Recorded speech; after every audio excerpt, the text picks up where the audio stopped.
crois que c'est le dernier l'OPGT. Ouais, c'est le dernier. Et on aura fini l'article. Alors, sur l'OPGT, on a donc avec double octane, expansionniste et crusher stampede. Alors, quoi qu'on a ici ça marche. Alors, on a Canotech Plasmacite, ok. Catacombe Commande Barge, donc un classique. Technomancer, 3x5 Immortel. On a une écharpteur, donc le Nightbringer. On a 3 unités de Seaflight One, 5 Lichguard, 5 Scorpec Destroyer, 4 Canoptech Scarab, 6 Brace. Et en Auxiliary Support, on a le Void Dragon. Ok, au niveau des Crushers, et to win event and lose games. Team Scotland. Ok, donc on a les Crushers, tout ici. Donc on a le Stormlord avec l'Onslaught, donc l'Advance Charge et la Feel No Pain. On a le Hive Tyran, double dévoreur, les Bone Sword, Aggressive Sturge, la Cinétique Barrière, le plus un des 3 attaques pour lui. Adaptation, relique, on a les Hive Blade, donc l'anti-invulnérable. La taille monstrueuse. Ensuite, on a un deuxième tyran, toujours avec les 2 doubles dévoreurs, les monstrueux sizing talons pour la reroll des 1 pour toucher, le paroxysme pour le Fight Last, le catalyst pour la Feel No Pain, Booty of the Hive Fleet, le biomorphique carapace, donc ça c'est le -1 pour être blessé. On a 3 unités de Tyrannid Warrior avec 2 Bone Sword avec Bioknut, donc pour pouvoir taper même s'il meurt. On a le lien synaptique, donc voilà, c'est que pour le pack de Hiveguard. Sinon, on a un Dima, un Hierodule et double harpie. Double harpie, hein, qui, je rappelle, s'il fait de bonnes charges multiples, il peut donner Fight Last. L'excellente semaine pour le Crusher et les Nécrons continue avec une autre confrontation sans Tostodes. Alors Tostodes, c'est pour dire To contre Custodes. Avec Inès Wilson pilotant ces grosses bestioles bien aimées dans une liste Nécron avec ses propres monstres sous la forme de temps. Avec, avec le taux comme facteur important, le plafond de blessure par phase sur Lectans est très attrayant. Oui, parce que Lectans ne peuvent pas perdre plus de 3 PV par phase. Et vu que les taux jouent principalement sur la phase de tir, bah, Voctan, il va mettre 3 tours pour les tuer. Donc ça leur laisse le temps de mettre une pression dingue contre les taux. Est très attrayant car il crée une pierre d'achoppement presque non négociable, bien qu'ils doivent faire attention aux capitaines des canons de précision avancés qui leur enlèvent quelques points supplémentaires. Ils peuvent également fournir des cibles fiables dans de nombreux matchs, en particulier avec une grosse unité Vrace comme choix final. Bien que j'aurais pu être tenté d'en retirer une pour faire de la barge de commandement catacombe, le 3e choix. Malheureusement, Crusher est le pire match-up possible pour Cthulhu, surpassant même les Thousand Suns ou les Grey Knight en termes de douleur. Parce qu'il faut savoir que le Crusher, quand un monstre charge, il peut payer un stratagème. Il va lancer autant de dés qu'il lui reste de points de vie restants, donc on est sur un Dima et un Hierodule à 18 PV, ou des Hive Tyrans à 12 PV, donc minimum il va lancer 12 dés. Et ensuite il va juste faire une différence entre la force et l'endurance. Si la force est supérieure à l'endurance, donc sur des 3+, il va infliger une mortelle, sachant qu'il peut en infliger 6 max.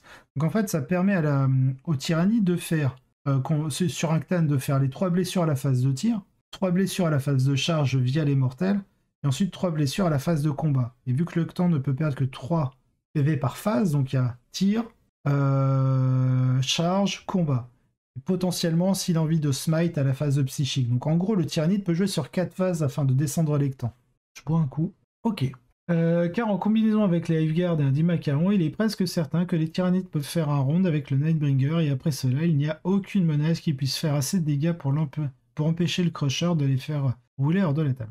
Les Scorpec et les Vrace ont vraiment du mal avec la réduction des dégâts, ce qui a des répercussions sur les Nécrons dans leur ensemble, car ils font partie des meilleures unités. Et bien que le Dragon du Vide soit effrayant, il n'est pas le Briseur de Nuit, donc le Nightbringer, quand il s'agit d'essayer d'éliminer un Dimacaron. Et la capacité de ces bestioles à se battre à mort ou à s'auto-exploser devrait faire en sorte que le temps du dieu des étoiles sur la table soit bref. Pour ajouter l'insulte à l'injure, le Flyhunt, Synaptic Hiveblade est la parfaite machine à tuer des Vrace. Inès m'informe qu'ils ont joyeusement ramassé toutes les squads et le principal gimmick des expansionnistes éternels fonctionne à peine contre Crusher, car activer Synaptic impératif tout en comptant comme 10 modèles plus est généralement suffisant pour arrêter un objectif volé. Clairement, le Nécron n'était pas assez bien équipé contre le Crusher. Les Nécrons peuvent allègrement maximiser le Retrieve Nashmoon Data ici, et l'alt primaire est ok pour eux, mais ils sont en difficulté pour tout le reste. La liste est cool et dans beaucoup de choses sur le terrain, donnant une vraie pause aux custodes et auto. Mais la faction en général déteste voir le crusher à travers la table et cela se termine comme une démonstration particulièrement brutale du pourquoi. Résultat Tyrannide 20-0. Ah oui, donc c'est bien les résultats convertis qui mettent du WTC. Donc du coup, on a bien un 15-5 ailleurs là. 20-0, 98 à 43. C'est marrant de voir le format US s'orienter vers le WTC et c'est plutôt cool. Hop. Notre troisième build, le crusher gagnant de la semaine, est le seul qui s'écarte de la nouvelle orthodoxie, Malceptor, Inès préférant le mouvement supplémentaire d'une seconde harpie.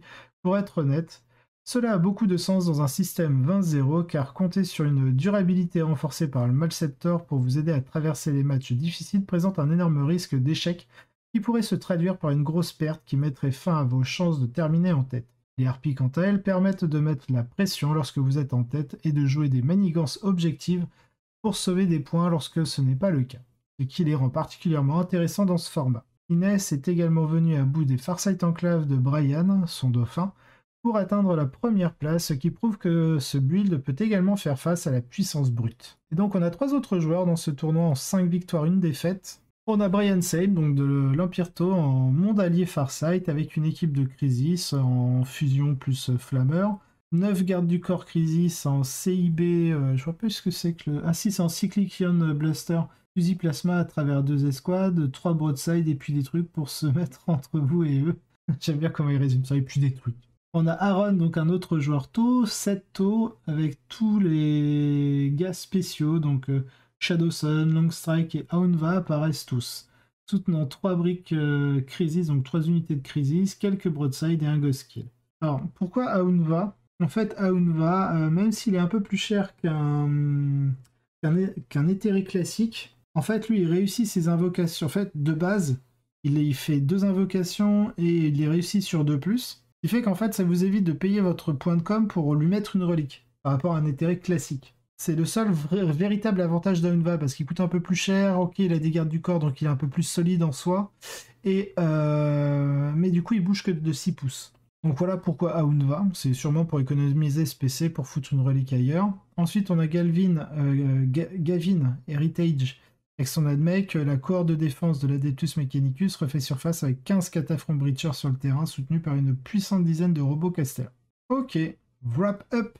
La semaine prochaine, le WebOS s'ouvre et le nouveau codex Eldari fera ses débuts, avec 2 GT britanniques qui l'ont tous 2 en ligne. Nous avons également un Major en Arizona et quelques autres GT. Donc nous devrions avoir une autre semaine saine avec une quantité agréable, moyenne haute de Warhammer 40 000. En mieux, est-ce qu'il y aura plus d'elfes? Oui, je l'ai dit. Donc ça c'est... Ils nous disent, et je vais le lire parce qu'il faut soutenir le site Gunhammer. La semaine prochaine, commentaires et questions et suggestions à contact@gunhammer.com. Bien sûr, je me sers de leur article que je lis en l'ayant traduit. Ils font un travail vraiment formidable, ils sont vraiment excellents, ils ont des analyses pertinentes.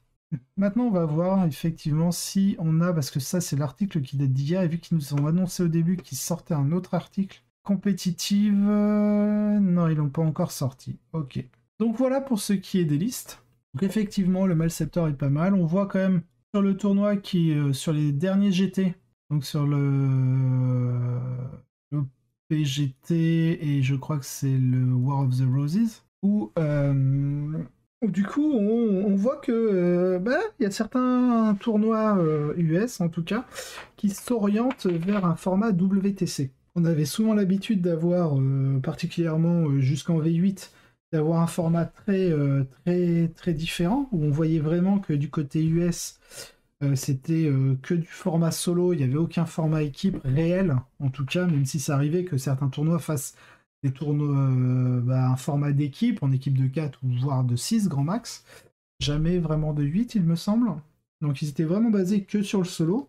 Et là, on peut voir que petit à petit, certains tournois arrivent vers le format WTC. Et ça change chez eux, en tout cas, énormément la méta, comme ils en parlent sur un des tournois qu'on vient de lire sur l'article. Parce qu'effectivement, en WTC, on a des layouts de table qui sont quand même beaucoup plus importants.